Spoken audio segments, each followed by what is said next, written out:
pagmamahal, tutupad sa aking aral, ama't ako'y mananahan.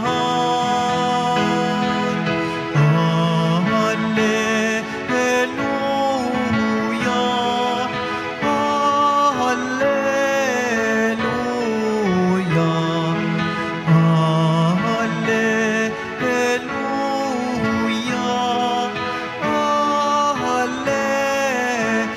hallelujah. Sumainyo ang Panginoon. At sumayo rin. Ang mabuting balita ng Panginoon ayon kay San Lucas. Papuri sa iyo, Panginoon. Noong panahong iyon, sinabi ni Jesus sa kaniyang mga alagad, "Walang mabuting punong kahoy na namumunga ng masama, at walang masamang punong kahoy na namumunga ng mabuti. Nakikilala ang bawat punong kahoy sa pamamagitan ng kaniyang bunga, sapagkat hindi makapipitas ng igos sa puno ng aroma, at di rin makapipitas ng ubas sa puno ng dawag. Ang mabuting tao ay nakapagdudulot ng mabuti, sapagkat tigib ng kabutihan ang kaniyang puso. Ang masamang tao ay nakapagdudulot ng masama, sapagkat puno ng kasamaan ang kaniyang puso. Sapagkat kung ano ang bukang bibig, siyang laman ng dibdib. Tinatawag ninyo akong Panginoon, Panginoon, ngunit hindi naman ninyo ginagawa ang sinasabi ko. Ipakikilala ko sa inyo kung kanino natutulad ang bawat lumalapit sa akin, nakikinig ng aking salita at nagsasagawa ng mga ito. Katulad siya ng isang taong humukay ng malalim at sa pundasyong bato nagtayo ng bahay.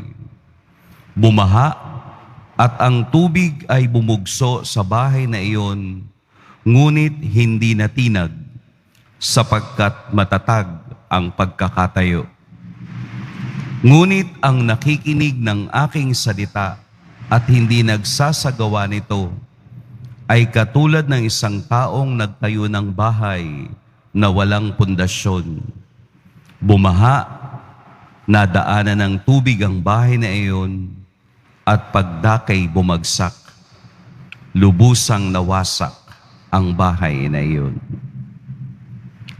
Mga kapatid, ang mabuting balita ng Panginoon. Pinupuri ka namin, Panginoong Jesucristo. Magsiyo po muna ang lahat. Magandang umaga po sa lahat. Kung ating pag-iisipan, kung talagang tayo ay papasok sa salita ni Jesus, napakaganda ng Ebanghelyo. Kung palalampasin lang natin sa tenga, papunta sa kabila, hindi talaga natin maunawaan. Pero ang kaniyang salita sa araw na ito ay isang pundasyon na dapat natin palaging binabalikan.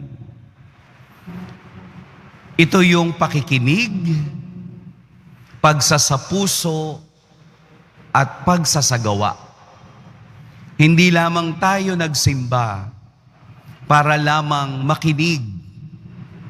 Kailangan ang ating napakinggan ay ating isasagawa.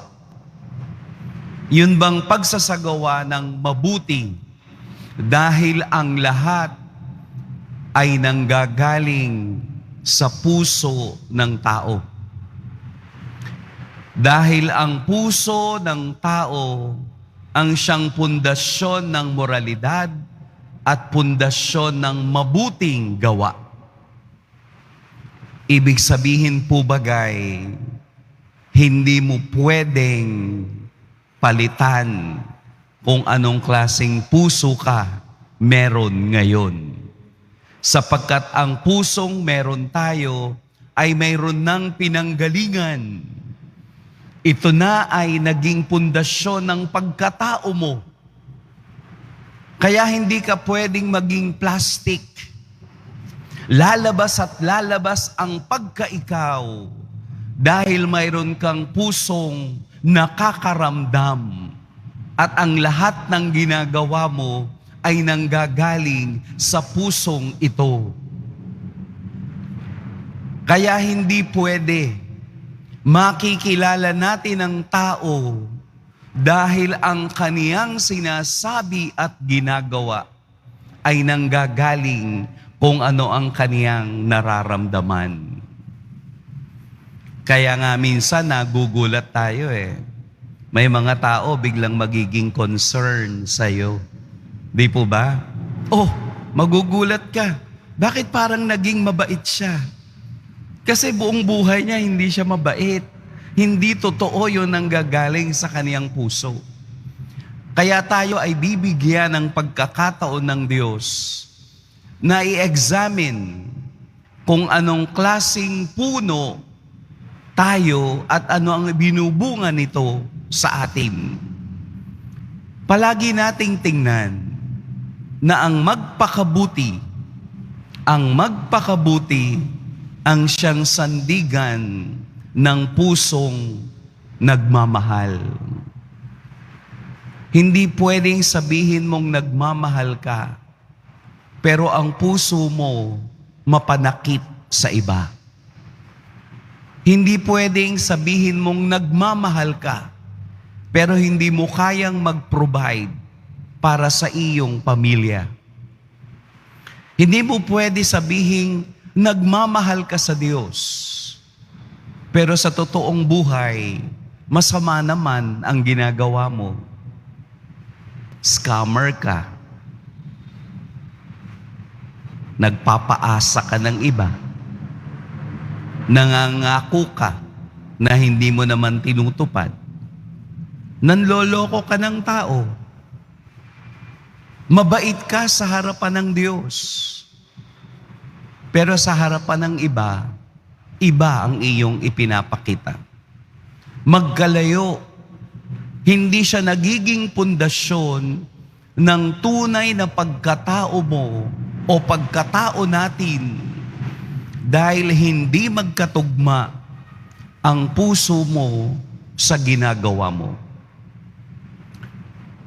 Let us reflect sa ganitong sitwasyon kung ano ba ang bungang meron ako ngayon na nakikita ng iba. Kung estudyante ka, ang pusong ibinigay sa iyo ngayon, mag-aral ka dahil nagsasakripisyo ang mga taong sumusuporta sa iyo. Kung nanay ka, pusong nanay, mapagmahal, mapag-aruga, umuunawa, yumayakap sa kamalian ng iba. Kung tatay ka, pusong tatay.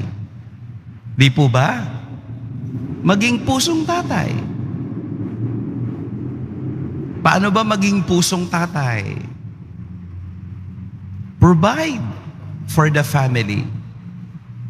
Huwag unahin ang barkada. Baka sa barkada may pang-inom, pero sa pamilya, di pambili ng ulam, wala.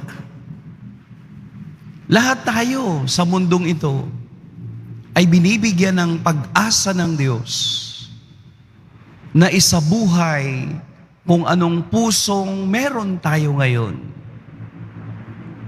Katulad ng ating Poong Jesus Nazareno. Pusong mapagmahal, pusong mapag-unawa, pusong tumatanggap, at pusong yumayakap.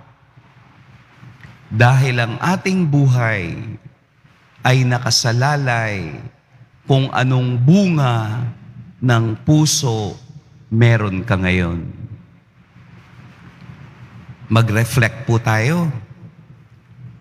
Tingnan natin kung ano bang ibinubunga ng pusong ito. Hindi maitatanggi ng pagkakataon at sitwasyon kung anong klaseng bunga meron ka sa karanasan natin sa buhay. Hindi habang panahon pwede tayong magkunwari sapagkat alam ng Diyos kung anong nasa loob ng pusong dala-dala na natin. Pagpalain tayo ng poong may kapal.